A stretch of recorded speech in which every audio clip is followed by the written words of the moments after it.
어떤 모양과 또 형식에 있는 것이 아니라요, 그 안에 들어있는 생명력으로 어떤 열매를 맺느냐, 거기에 달려있지요. 그러므로 겉으로 보기에 아무리 신실해 보이고 경건해 보여도요, 실제로는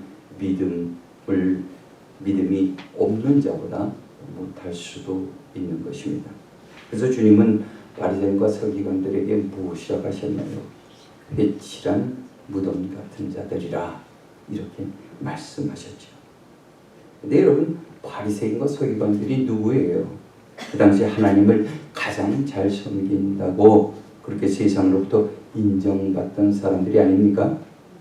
왜냐하면 그들은 어릴 적부터 체계적으로 성경 공부를 하였고요, 또 누구보다도 율법대로 사는 그 훈련을 철저하게 어린 시절부터 받은 사람들이기 때문이죠. 그래서 그들은 유대인들로부터 선생님이라는 호칭을 받았고요, 또 율법학자로서 존경받는 위치에 있었던 거죠.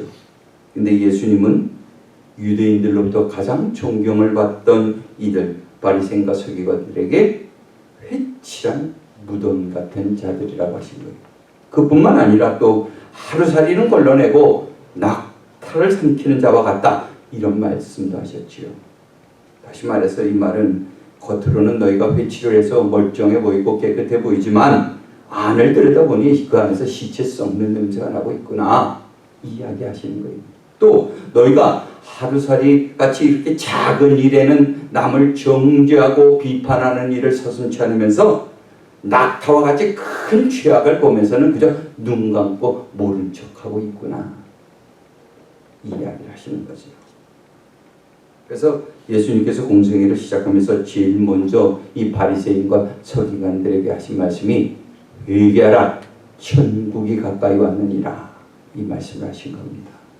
그러니까 너희가 믿음이 있다면서도 믿음의 본질과 비본질을 혼돈하고 있으면 겉으로는 신실한 것처럼 보이지만 그 안을 들여다보면 남을 판단하고 험담하는 일에만 온통 빠져 있으니, 그런 내 자신을 좀 돌아보며 내 마음과 내 삶을 뒤집어 바꿔야 한다는 거죠. 변화를 이야기하고 계신 거예요.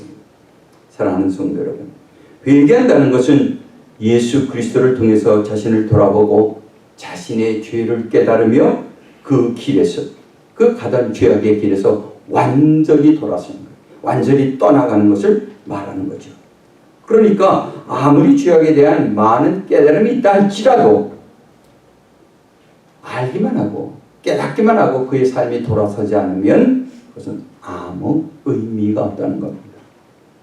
그래서 예수님은 회개를 구원의 필수 조건으로 말씀하셨던 거죠. 그런데 오늘날 예수를 믿기만 하면 구원을 받는다는 말을 잘못 이해하고 있는 사람들이 너무도 많은 것 같아요. 여러분, 예수님을 믿는다는 게 도대체 무엇인가요?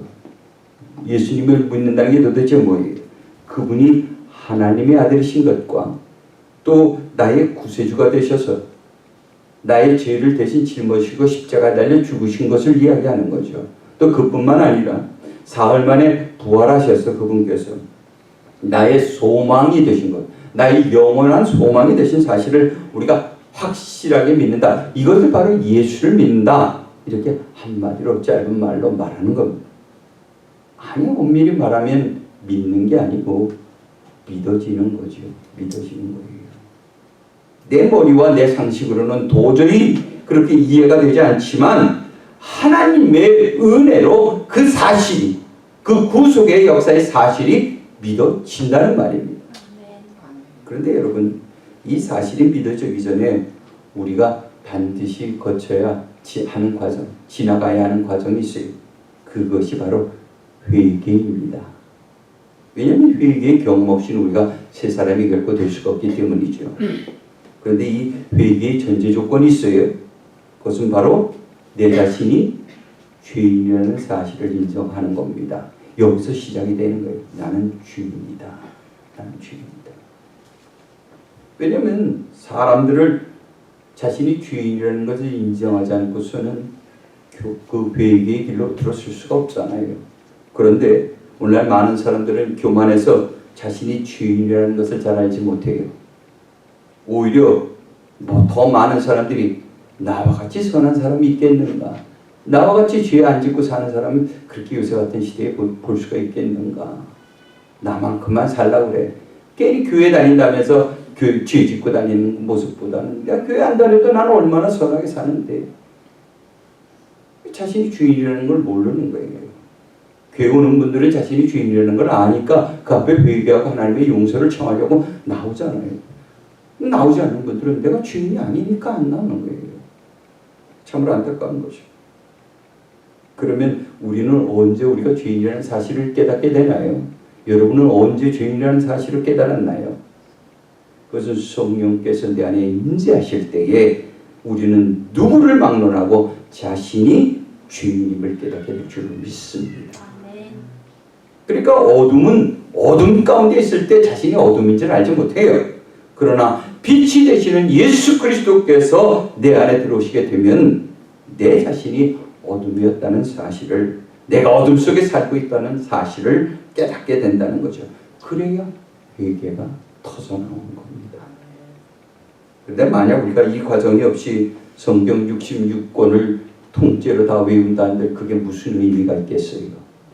아무리 많은 공부를 하라 해도 그게 무슨 나한테 유익이 되겠냐는 말이에요. 여러분, 죄를 깨닫지 못하면 천국에 결코 들어갈 수가 없어요.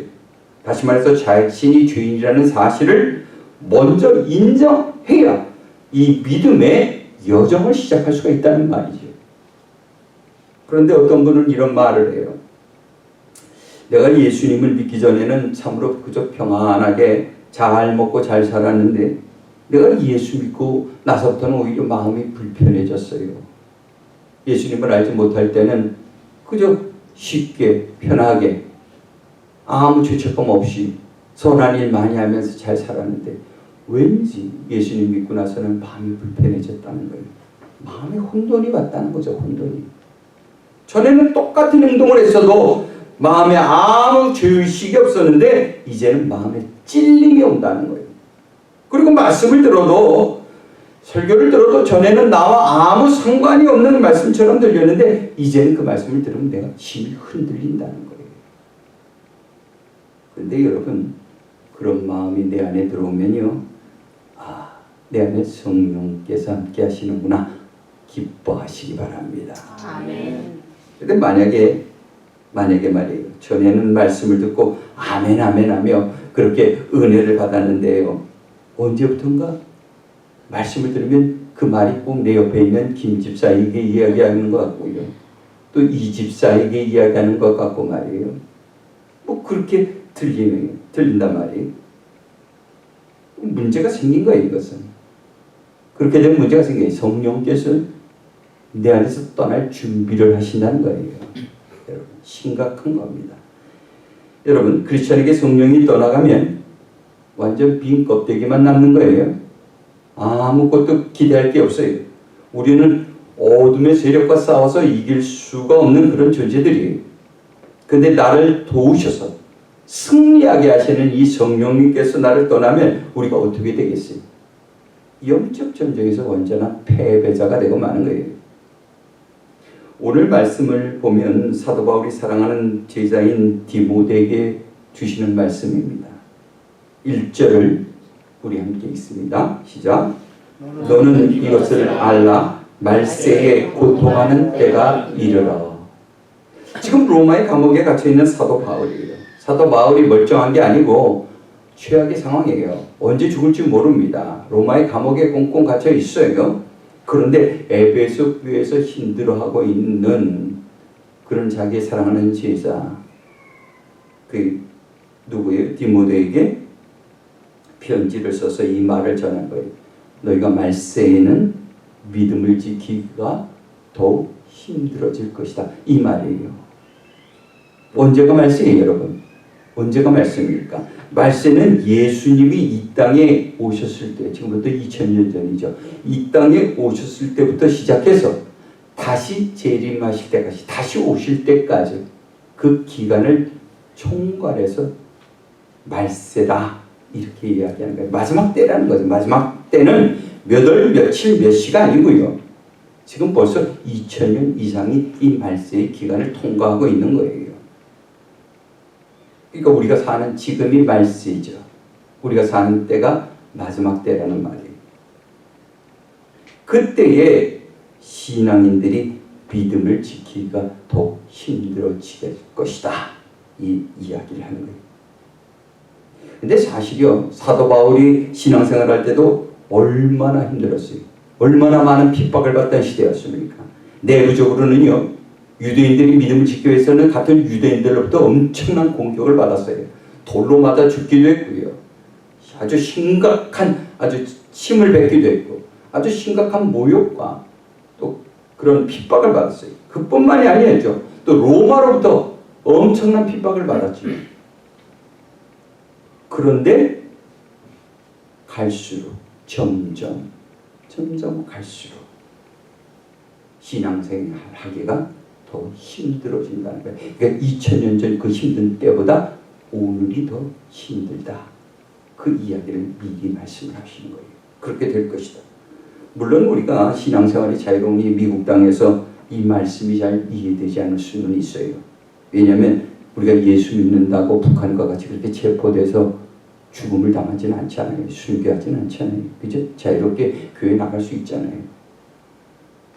그런데 여러분, 우리가 믿음을 지키는 데 있어서 가장 고통스러운 것은요, 이런 외부적인 요인보다 내부적인 문제들이요. 즉 교회의 부패가 우리를 더 힘들게 할 수 있다는 겁니다. 왜냐하면 교회가 부패되게 되면 선과 악의 구분이 모호하게 되기 때문에 구분을 잘 못한다는 거예요. 어떤 것이 선한 것인지 어떤 것이 악한 건지 교회에 와서 봐도 잘 알 수가 없다는 거예요.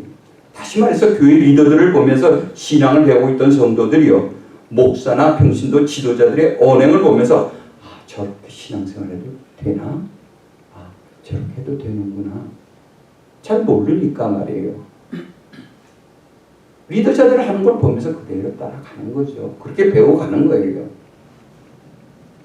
그렇게 교회 직분자들이 올바른 신앙의 모범을 보인다는 건 얼마나 힘든 일인지 모릅니다.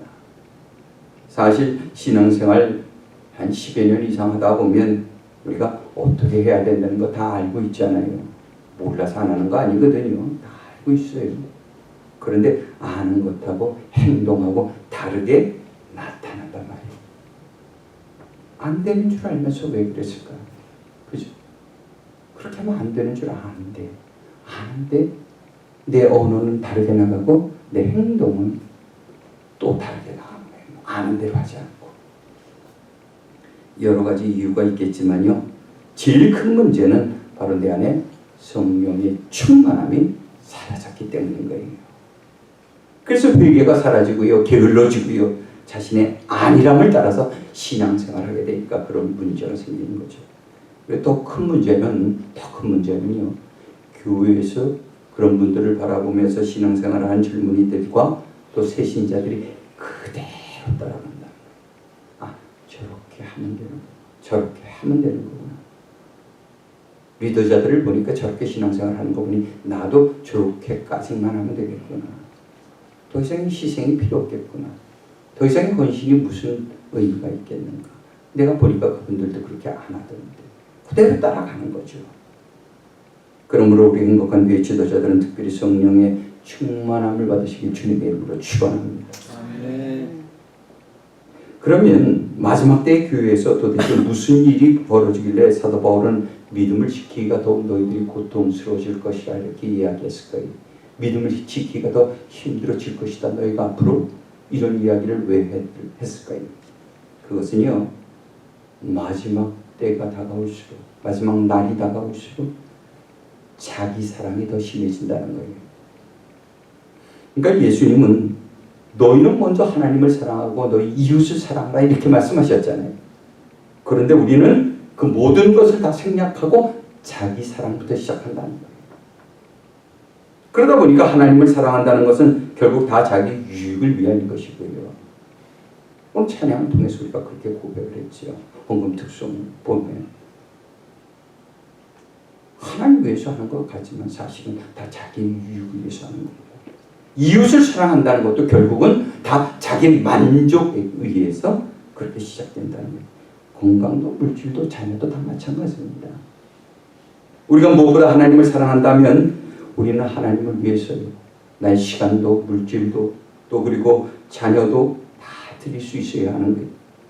그런데 우리는 어떻게 해요? 항상 남는 것으로 드리려는 거예요. 남는 것으로. 시간도 남아야 하나님께 드리고요. 더 바쁜 게 있으면 그거 먼저 일 보겠다는 겁니다. 건강도 남아야 하나님께 드리고요. 물질도 자신을 위해 쓰다가 남는 게 있으면 드리겠다는 겁니다. 아니면 못 드리는 거 갈 수 없죠. 또 자녀들에게도 그렇게 가르쳐요.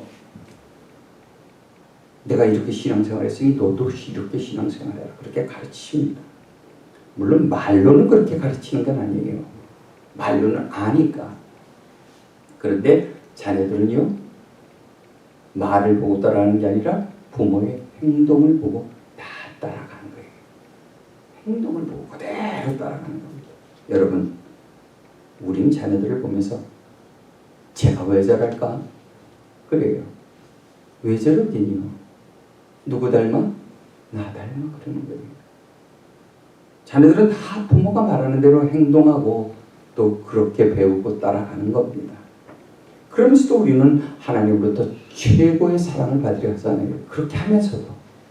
그러면서도 우리는 하나님께서 우리의 자녀들을 축복하기 원하시잖아요. 뭐가 잘못되어 있긴 한 거죠. 이렇게 우리 안에 자기 사랑으로 가득 차게 되면요, 이런 문제가 일어나고 그 다음에 일어나는 일이 뭐예요? 자기 자랑이에요. 자기 사랑으로 가득 차면 그 다음에 일어나는 일이 자기 자랑이에요. 다시 말해서 자기의 의, 자기의 선함, 이것을 사람들에게 나타나고 싶어 한단 말이에요. 그런데 사람들이 그것을 알아주지 않거나 칭찬하지 않으면 어떻게 돼요?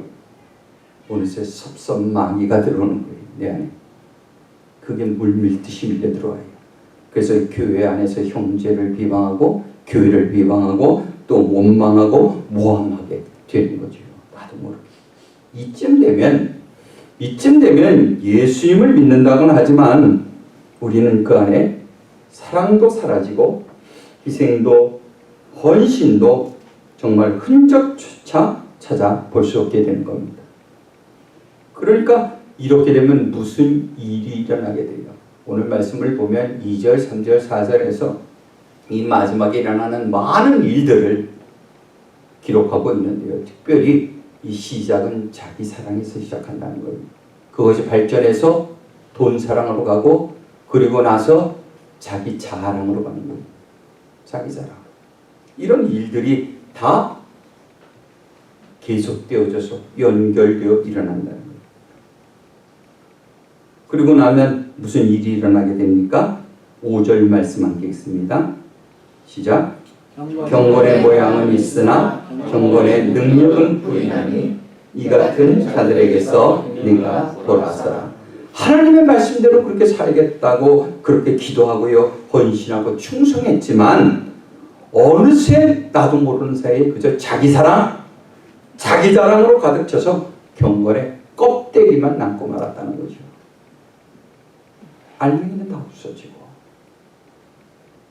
그렇게 되면 배운 게 있고 본 게 있으니까 10년 이상 배운 게 있고 본 게 있지 않겠어요? 그러니까 믿음이 있는 것처럼 행동할 수 있어요. 거룩하게 보일 수는 있습니다. 그러나 실제로 영적 전쟁에서는 전투에 나가면 형편없이 깨지고 마는 거예요.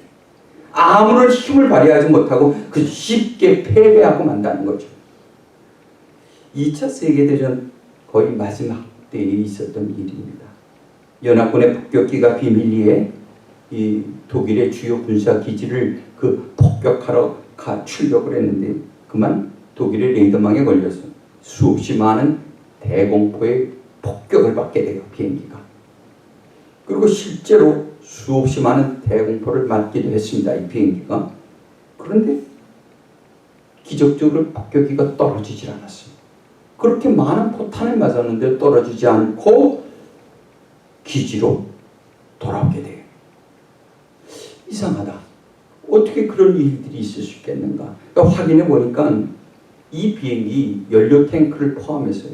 연료 탱크는 아주 위험하잖아요. 근데 연료 탱크를 포함해서 무려 11발을 맞았어요, 비행기가. 근데 여러분, 이 대공포탄은요, 우리가 생각하는 그런 소총 같은 게 아니에요. 몇 미리짜리가 아니에요. 그 당시 독일에서 쓰던 대공포는 2차 세계대전 때 쓰던 대공포는 88mm예요. 그러니까 직경이 거의 9cm 가까운 거죠. 9cm짜리. 굉장히 큰. 뭐 아주 대형 폭탄은 아니지만 대형 폭탄이 그렇게 하늘 높이 쏠 수는 없잖아요. 9cm, 거의 10cm에 가까운 폭탄이 올라가서 비행기 여기저기 구멍 뻥뻥뻥뻥 된 거예요. 사실 이 한 발만 연료 탱크에 제대로 맞으면요, 비행기는 폭발하게 돼 있어요. 근데 연료 탱크도 여러 발 맞았어요. 근데도 비행기가 폭발하지 않고 무사히 돌아왔어요. 참으로 이상했던 겁니다. 이게 무슨 일인가? 그래서 그 원인을 조사해봤어요. 그 포탄을 그 안에 박혀있는 포탄을 끄집어내서 다 조사해봤어요.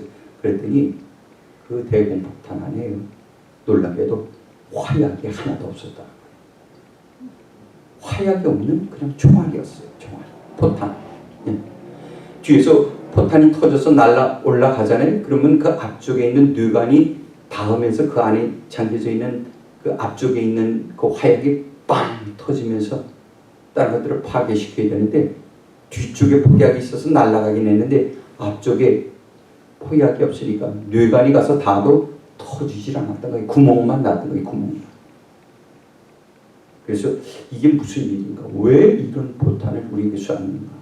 자세히 알고 봤더니 2차 세계대전 거의 마지막 때 독일이요, 얼마나 형편없었냐면 이 화약이 없었어요.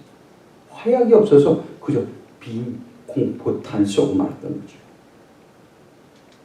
여러분, 오늘 우리는 악한 세대 속에서 매일매일 심각한 영적 전투를 치르며 살고 있습니다. 그런데요, 우리가 보기에는 정말 그럴듯한 대공포를 가지고는 있어요. 그런데 실제로는 아무 위력도 없는, 화약도 없는 그런 폭탄을 우리가 마귀한테 쏘아대는 건 아닌지 모르겠어요. 소리는 뻥뻥 나죠. 소리는 그럴듯하게 날 수 있어요. 그러나 터지진 않죠. 여러분, 미국을 한번 보세요. 이 나라는 말씀 위에 세워진 나라이고요, 전 세계에 가장 많은 선교사를 파송하는 나라입니다. 그런데 그래서 우리는 이 나라를 기독교 국가라고 해도 전혀 부끄럽다고 생각하지 않았어요. 오늘날 미국이 어떻게 되어가고 있습니까? 수많은 교회들이 점점 비어가고 있어요. 동성결혼이 합법이라 주장하고요, 마리화나를 이제 아무 곳에나 팔 수 있도록, 구입할 수 있도록 도덕적으로, 영적으로 아주 심각한 상태가 되고 말았어요. 아직도 이 미국에는 엄청난 수의 교회와 크리스찬이 있는데도 말이지요. 도대체 우리들은 무슨 기도를 하고 있는 걸까요? 보기에는 엄청난 화력을 갖고 있는 것처럼 보이는데 실제로는 아무런 영향력을 끼치지 못하고 있으니 도대체 이게 뭐 때문인가요? 한국도 마찬가지예요. 세계에서 제일 큰 교회를 자랑하고 교인 수가 1000만이 된다 하지만 한국 교회가 위기라는 소리가 계속 터져나오고요, 교회 안에서 사건 사고가 그치질 않잖아요. 그래서 교인 수는 아주 빠르게 줄어들고 있다는 겁니다. 이것은요, 바로 교회 안에 경건의 모양은 있으나 경건의 능력을 부인하는 자들로 가득 차 있기 때문인 거죠. 그래서 무기력하고 나약한 신앙인들로 가득 차 있으니까 영적 전쟁에서 패배의 소리만 울려 퍼지고 마는 겁니다. 사랑하는 성도 여러분, 경건의 능력은 회개에서 시작되는 거예요. 자신이 죄인인 것을 인정하고 회개하며 주님을 영접할 때만이 진정한 믿음 위에 우리가 설 수 있게 된다는 거죠. 그런데 우리가 크리스찬이라 하면서 타락한 옛사람 그대로 있고 탐욕으로 내 안에 여전히 가득 차 있으면 무슨 능력을 나타날 수가 있겠습니까? 물론 우리는 교회를 수십 년 다녀서 겉으로 보이기에는 그럴듯하게 보일 수도 있어요. 말도 그럴듯하게 할 수 있지요. 그렇지만 그 안에 자기 사랑, 자기 자랑, 또 교만, 비방으로 가득 차 있으면 무슨 능력으로 우리가 마귀와의 싸움을 감당할 수가 있냐는 것입니다. 그저 공포탄만 뻥뻥 쏘아대는 거죠. 여러분, 우리가 경건의 능력을 가진 신앙인이 되기 위해서는 매일 기도와 말씀에 힘을 써야 하며 원망과 불평의 입술을 그치고 오직 하나님께 감사와 영광을 돌려야 할 줄 믿습니다. 그러면 성령께서 날마다 우리를 도와주셔서 우리의 죄를 깨닫도록 도와주실 거예요. 병을 낫게 하고 안성뱅이가 일어나는 기적이 성령께서 하신다지만 그것이 전부가 아니에요. 그저보다 더 중요한 것은 내가 죄악을 깨닫는 거예요. 그래서 회개하고 주님 앞에 매일매일 무릎 꿇는 것입니다. 그렇게 되면 성령께서 내 안에 임하시면 우리는 간절한 마음으로 주님 앞에 회개하게 될 것이고, 우리가 회개할만 하면 주님은 약속하신 대로 모든 죄를 다 용서하여 주실 것입니다. 그렇게 하지 않으면 우리는 경건의 능력을 부인하는 자와 전혀 다를 바가 없는 거예요. 우리 모두가 매일매일 회개를 통해서 경건의 능력을 힘입고 이 마지막 때에 벌어지고 있는 영적 전쟁, 치열한 영적 전투에서 대승리를 거두는 저와 여러분이 되시기를 주님의 이름으로 축원합니다. 아멘. 이 시간에 저는 오늘 찬양팀이 헌신의 찬양을 드렸던 그 찬양을 여러분과, 저도 오늘 처음 듣는 찬양이었어요. 다시 한번 여러분과 함께 부르기를 원합니다. 찬양팀 나와주셔서 그 찬양을 함께 부르기를 원합니다.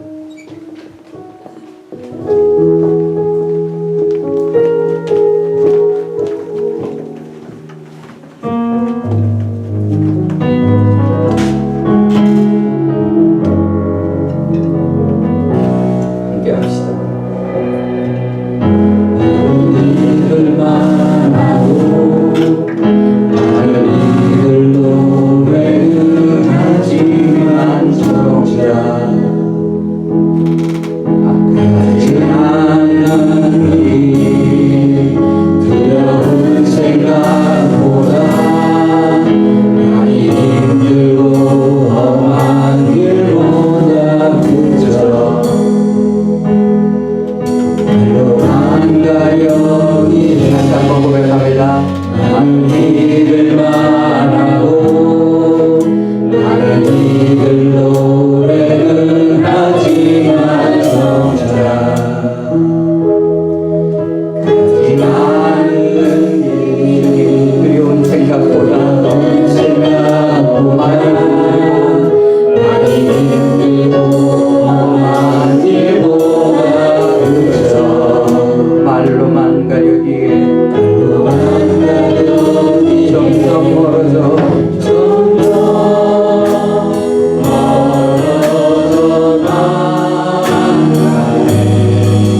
간절히 간과하여 기도하는 것은 주의 사랑하는 자들에게 복을 주시고 저들을 약한 세대에서 지켜주시며 그 얼굴에 빛을 비추사 은혜와 평강을 내려주시옵소서. 지금은 우리 주 예수 그리스도의 크신 은혜와 하나님의 사랑과 성령님의 역사하심과 그 위로하심이 성령의 도우심으로 모든 죄를 회개하고 주님 앞에 나와 경건의 모양이 아니라 경건의 능력으로 살아가기로 결단하는 당신의 순결한 백성들 가운데 지금부터 영원히 함께 하시기를 축원하옵나이다. 아멘.